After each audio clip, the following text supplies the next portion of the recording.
Hello everyone, I'm at our office today. Been doing some paperwork and some house cleaning, and I've just wrapped things up and I'm going to head home shortly.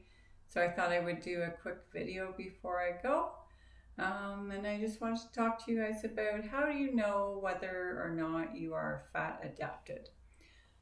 So fat adapted means that you are burning both, your body's able to burn both glucose or fat for fuel. So you could switch back and forth depending on what's available.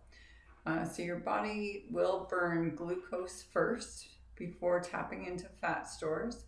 And that's a big reason why a lot of people struggle to burn fat off their body, because they've got a constant supply of glucose in their system from eating. So how do we become fat adapted? So one of the ways you can become fat adapted is to go on a ketogenic diet. So the ketogenic diet is one that I've talked about before. You're going to consume only about 20 grams of net carbs per day, and that will force your body to tap into its fat stores. But it does take time for that to happen.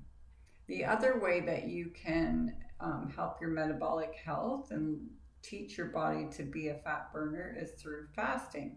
So fasting, you're going to skip a meal or two, and you're going to again force your body into ketosis and force your body to burn fat as fuel, because there's no glucose. You're not consuming any glucose, so your body doesn't have that to use. So like I said, it does take time to adapt. So for most people, it's going to take probably about 3 weeks is what I would say for most people. Some people will adapt faster. They could adapt as early as a week, and other people will be much slower to adapt. Could take 1 to 2 months. So that depends on a lot of things. It depends on how poor your metabolic health was prior, what kind of diet you were eating. So if you're eating a lot of processed foods, a lot of junk food, a lot of quick, fast carbohydrates, and you eat a lot throughout the day, and you've been doing that for years and years, your metabolic health probably won't be that great. Perhaps you have prediabetes or type 2 diabetes, and you're insulin resistant. So you might take a little bit longer to fat adapt, and you will probably go through the keto flu a lot harder than other people.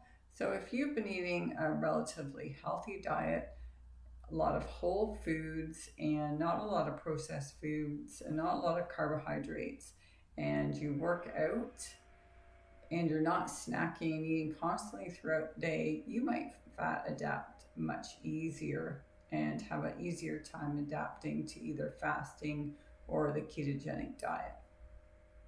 So people that do get the keto flu often complain of dizziness, headaches. The headaches can be from detoxing too, if you're kicking sugar and caffeine and things like that. They also complain of muscle cramps and sometimes nausea and extreme fatigue. I know myself that I suffered from tiredness and fatigue. That was a big one for me, and I just didn't have the energy to work out until I was fat adapted. So you can use electrolyte water. I've talked about it before, so see my other video where I tell you what you can drink when you're fasting. I give you the electrolyte water recipe, but basically it's a half a teaspoon of cream of tartar or salt-free, a half a teaspoon of sea salt, and a half teaspoon of baking soda in about 8 ounces of water. So drink that electrolyte water while you're going into the ketogenic diet or fasting for the first time. That'll help. So how do you know if you're fat adapted? So basically, once you've been doing the ketogenic diet for 1 to 3 weeks, you should start adapting, but you may be wondering whether you are or not. Sometimes people use urine sticks to see if they're in ketosis, so you can test your ketones in your urine. I never bothered to do this. I just tracked my carbohydrates and made sure I stayed under that 20 grams every day. But you can use the urine sticks to see if you're in ketosis. So basically, this will just tell you whether your body's producing ketones. So you could be producing ketones, but your body may not have learned how to use the ketones for fuel, at least not efficiently yet. So even though you're in ketosis, doesn't necessarily mean that you're fat adapted. So how do you know? You know you're fat adapted when your keto flu goes away and you're starting to feel better. So you may be feeling a much clearer mind. You might have some energy again, feel like exercising. That's how I knew, is that I felt like working out again. I felt like going to the gym. I had energy. I would catch myself like house cleaning or doing projects and forgetting that I was hungry. And that's another sign, is that you could easily skip a meal. Your body is tapping into fat stores, and so you're not as hungry. And if you're keeping yourself busy, if you're at work, you might not even notice that it's lunchtime, and all of a sudden it's 2 or 3 in the afternoon and you haven't ate. So that's another sign that you might be fat adapted, is that you can easily delay a meal, or you're not looking for snacks all the time. And for me, I also noticed that my hypoglycemia went away. So I used to always have to carry snacks with me. And if I hadn't eaten for a while, I would get shaky and I would get angry and I would just not feel great. I would get dizzy, get the shakes until I ate. So I noticed when I started the ketogenic diet that all went away, and then I didn't have to carry snacks with me anymore, which was awesome. And I could go at least longer than 4 to 5 hours without eating. Whereas before it would probably be 2 or 3 hours and I was starting to feel hungry, like I needed something. So yeah, you can go much longer without eating, without feeling hungry or getting those feeling irritable and getting all those other symptoms. So that's another way to know if you're fat adapted. You also are less likely to give in to cravings when you're fat adapted, just because you feel more satiated and you have a more even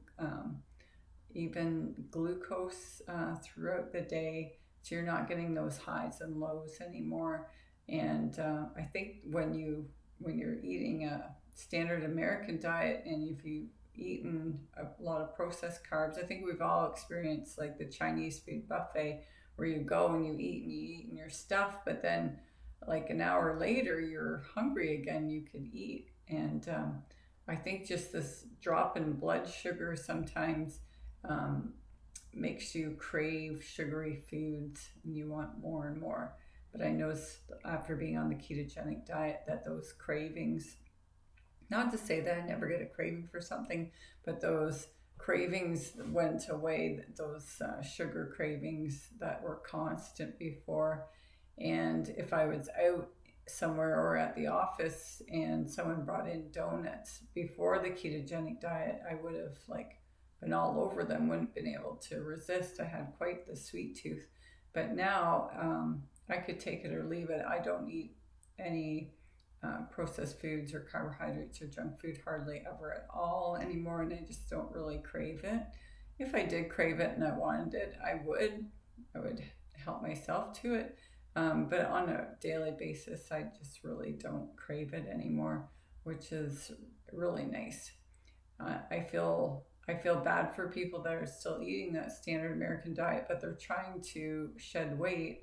And when other people bring in treats that are really hard to resist, they feel guilty and derailed when they give in to their cravings, when they intended not to eat one, whether it be cookies or some other kind of treat, or like pastries or whatever. So I do feel bad for people, but it is not your fault. It really is your blood sugar, that ghrelin, that metabolic health. So if you really want to improve your metabolic health and get rid of those cravings and teach your body to burn fat, then you're going to want to look into either exercise, fasting, or the ketogenic diet to help train your body to be a fat burner. And I can talk more about intermittent fasting at another time, but basically, you want to start slow and work your way up to a greater fasting time, and that will help your body to learn how to burn fat. So, you don't have to do the ketogenic diet. I found that the easiest way for myself, but it's not for everybody, and there are other ways. Exercise also can put you into ketosis. And that's another way to train your body to burn those fat stores. So I hope that answered your question. Please feel free to follow me on Facebook at Low Carb Grandma or Instagram. And if you have any questions, give me a shout at lowcarbgrandma@gmail.com. Thanks, and have a great day, everyone.